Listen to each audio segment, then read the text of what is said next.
As global anger intensifies toward Russian President Vladimir Putin over the downing of Flight 17, Russia is ramping up its propaganda machine, and I mean ramping up. The country's latest theory points the finger at Kiev and alleges it wasn't a surface-to-air missile, but a Ukrainian fighter jet that shot down the Boeing 777.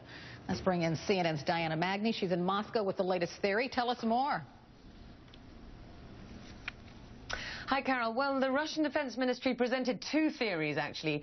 One of them was that there was a Ukrainian Su-25 warplane flying close to the Malaysian airliner at the time of the incident. And that they said that those kinds of fighter jets are armed with missiles, though they didn't go so far as saying that it was that missile which brought the plane down. They also said that they had satellite images showing Ukrainian Buk missile launchers moving around the conflict area at the time of the incident and in the days before. So presenting two different possible scenarios which would point the finger at Kiev's involvement. So Russia really saying, look, your evidence, US and Kiev, is not definitive.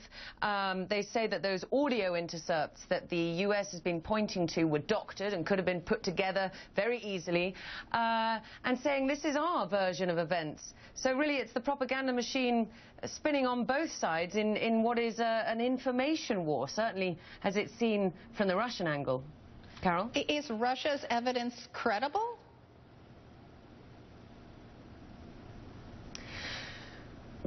Well, how is the U.S. evidence? They have shown satellite imagery. It's difficult to pinpoint exactly what it does show. It's difficult to tell whether those are Ukrainian Buk missile defense launchers or if they're actually the Buk system which the rebels said that they'd captured from a Ukrainian military base on June the 29th and had moved into their own positions.